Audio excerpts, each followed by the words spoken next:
गवाले ये बात कहकर दूर चले गए, लेकिन बालक गरीबदास जी वहीं बैठे रहे और परमात्मा कबीर जी को कहने लगे कि लाओ महात्मा जी, ये दूध का प्रसाद मुझे दे दो, पता नहीं फिर कभी नसीब हो या ना हो।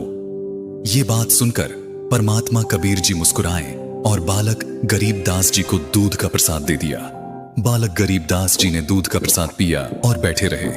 परमात्मा कबीर जी ने बालक गरीबदास को अपना ज्ञान बताया, उनको सतलोक के सुखों के बारे में बताया, वहां की व्यवस्था बताई। बालक गरीबदास जी कबीर परमात्मा जी की बातें सुनकर बहुत प्रेरित हुए और परमात्मा कबीर जी से सतलोक देखने की इच्छा जाहिर की।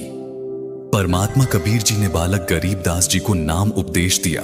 वो उनकी आत्मा को शरीर से निकालकर अपने साथ सतलोक ले गए। गवालों ने बालक गरीबदास जी को उठाने की कोशिश की, लेकिन शरीर में आत्मा न होने के कारण बालक गरीबदास जी ने कोई भी प्रतिक्रिया नहीं की। गांव वालों ने बालक गरीबदास जी को मृत मानकर उनके शरीर को चिता पर रख दिया। उधर परमात्मा कबीर जी ने बालक गरीबदास जी को संपूर्ण अध्यात्म से परिचित करवाया, उनको नरक दिखाया, स्वर्ग दिखाया, ब्रह्मा, विष्णु, महेश के लोक दिखाए और आखिर में परमात्मा कबीर जी ने बालक गरीबदास जी को सतलोक दिखाकर उनके अंदर सारा तत्व ज्ञान डालकर वापस शरीर में छोड़ दिया। गांव वालों ने बालक गरीबदास जी को चिता पर रख दिया था और अग्नि देने ही वाले थे।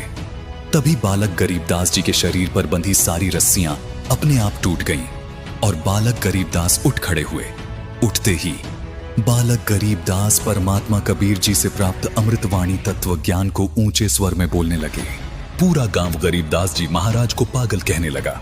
सबको लग रहा था कि उस जिंदा बाबा के जंतर मंत्र वाले दूध को पीकर गरीबदास जी पागल हो चुके हैं। 3 वर्ष पश्चात एक गोपाल दास नाम के संत के आग्रह करने पर गरीबदास जी महाराज ने परमात्मा कबीर जी से प्राप्त तत्व ज्ञान व अमृतवाणियां लिखवाई, जो आज सदग्रंथ साहिब के रूप में उपलब्ध है।